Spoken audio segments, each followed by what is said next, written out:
Hey everybody, it is Brian Shannon from AlphaTrends.net. Today's Friday, the 3rd of May, and markets, we got a lot more green here this week. Russell 2000 and Biotechs both went back to positive for the year, and it was a volatile week, but overall pretty bullish besides oil, and the cryptos lost a little bit of ground, but obviously got some back today. So let's take a look at these charts and make some sense of it. I will talk about crypto towards the end. Sometimes I forget to switch over to TradingView for that, but we'll take a look at that. S&P 500, we did show a lot of volatility here, and it wasn't really until today with this gap higher where the buyers regained control. Now, on the shorter term time frame, or actually on the daily time frame, we do have this pattern here of higher highs and higher lows. Now, with the 50-day moving average kind of capping it here today, that's just a small negative as far as where we are in terms of the 50-day moving average. We just average this day out. Monday, we average this day out. So meaning the 50-day moving average will start to decline just very slightly.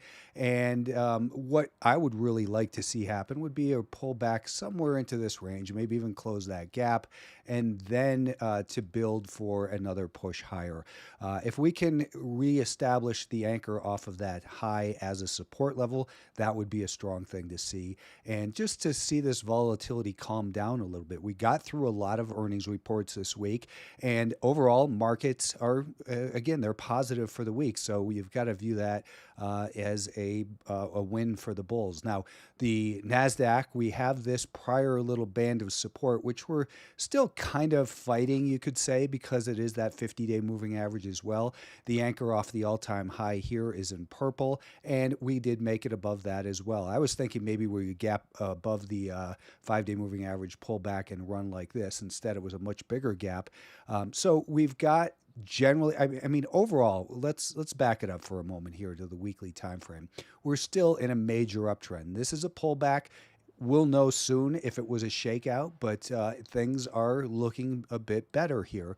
So as long as we hold, I think, above 430-ish, 428 really next week, then I think we've got the likelihood that we can pull back a little bit, create a higher low at the 20-day moving average, which will start to rise, push up through the 50, and then continue to move higher. That's the bullish scenario. If we break back down below 428 and hold below that, then I think you've got to be much more cautious again. But as I've been saying, overall in this market, you've got to just really look at it from an individual stock perspective. And there's still a lot of volatility in those as well.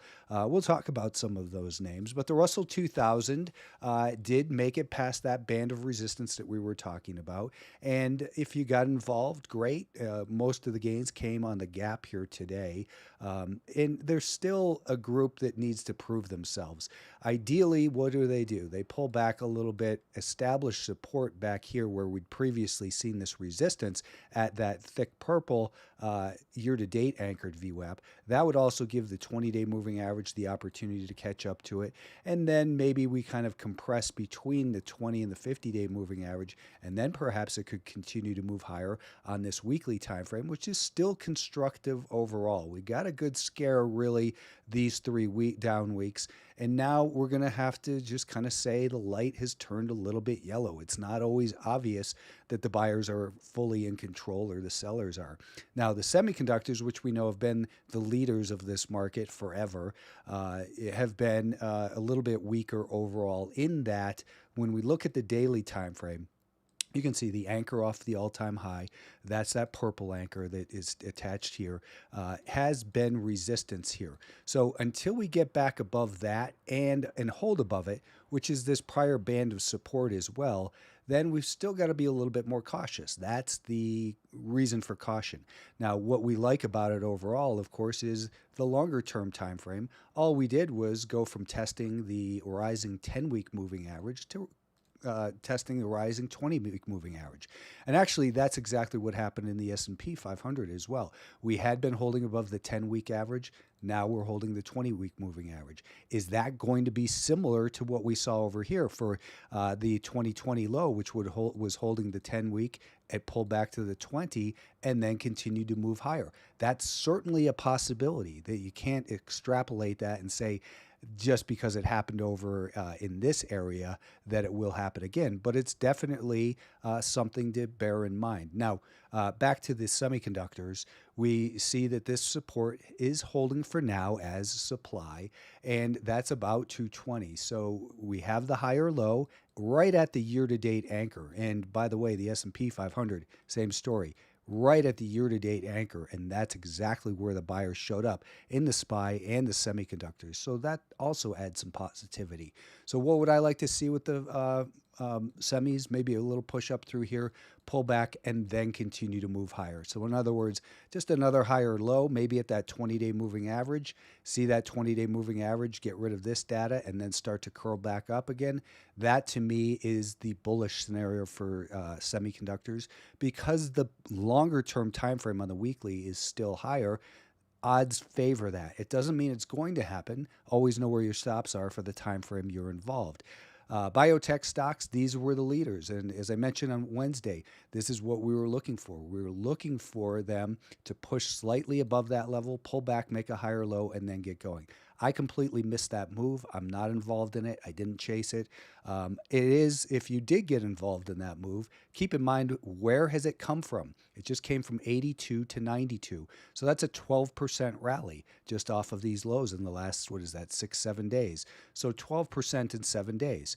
Where does it have the potential to go? So it's expended a lot of energy. Where does it have the potential to go before it's likely to encounter a source of supply that might become resistance? Well, we've got a number of reasons to be cautious here. The anchor off of this year's high is right up in this area. It's also the location of this declining 50-day moving average, and it's also the location of the year-to-date anchor. So it certainly doesn't make sense to be a buyer here, not after an 11, 12% rally. But instead, if you are long, just protect your profits. That's all. Don't let this thing slide back on you, because it might end up doing something all the way down like this before it's really ready for a sustainable uptrend. So protect your gains. Maybe it's a stop below here. Maybe it's a stop below here on half of your position, and the rest of your stop goes under here. Know what your time frame is, know what your risk tolerance is, and all of that. Before we talk about some of the boring ETFs, let's talk about crypto. And crypto, if you've been following along, what is, let me get that out of the way so we can see my trading view chart here. That's oil. Let's talk about oil for a moment, because oil, you can see here also, this is the year-to-date anchored volume weighted average price. We're pretty much right on that. And this purple is the anchor from last year's low right here. So what we're seeing right now is that we're coming into this area and we're still declining. There's no evidence of support yet in the crude oil. Now, it's a level of interest. That's all it is. Let's move me out of the way. It's a level of interest. Maybe you want to buy here with a tight stop, very close by, or maybe if you're like me, you'd rather see, if you trade oil, I don't, you want to see something like this and then get involved and set your stop under here once we've established a low, and then maybe even a higher low. But it's interesting to see that this is clearly a level where we want to see the buyers show up if you're looking to trade crude bullishly. I prefer the oil keeps going down. I fill my tank with gas. This is also approximately the measured move target in this area as well. So keep that in mind. Let's talk about Bitcoin. Bitcoin last week, if you recall, what I was looking for was a pullback down to this VWAP, a little bit of a bounce, then drop down to the year-to-date anchor. We didn't get a bounce there.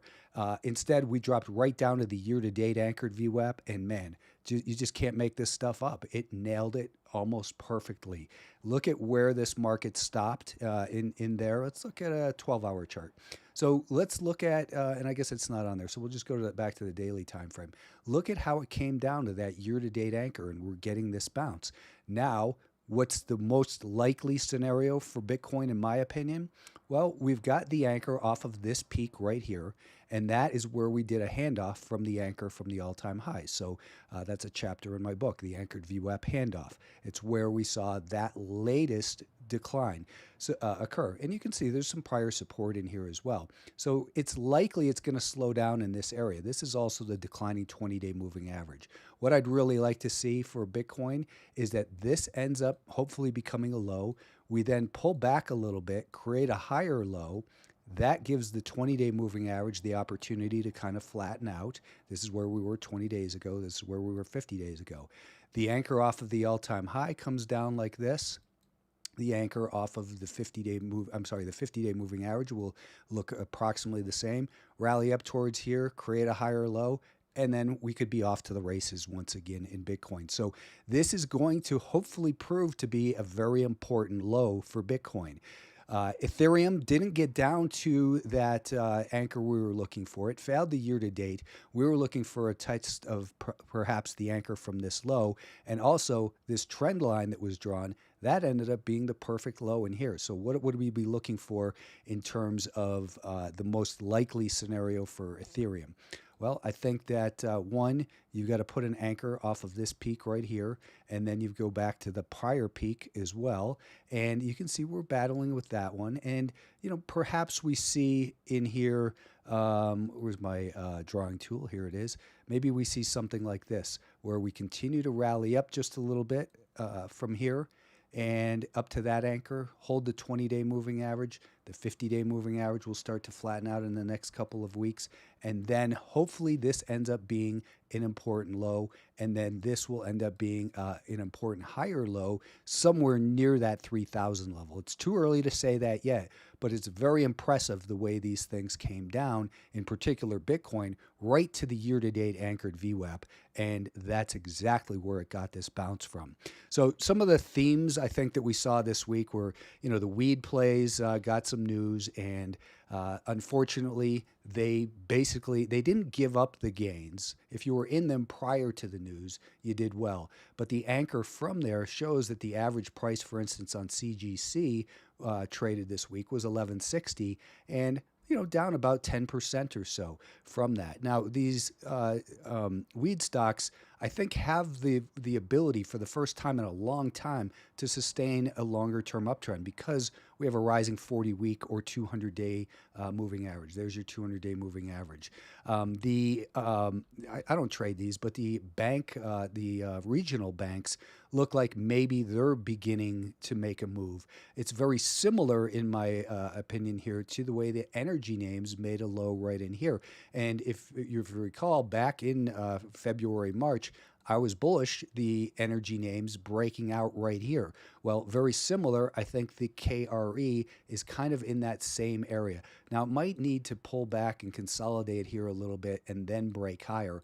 But when you look at the weekly time frame, the regional banks look pretty decent. A couple of the names I would look at in there would be Ozark, OZK. And let's see, HOMB. I don't even know what this one is, but it does trade good volume. It trades about 1 million shares per day.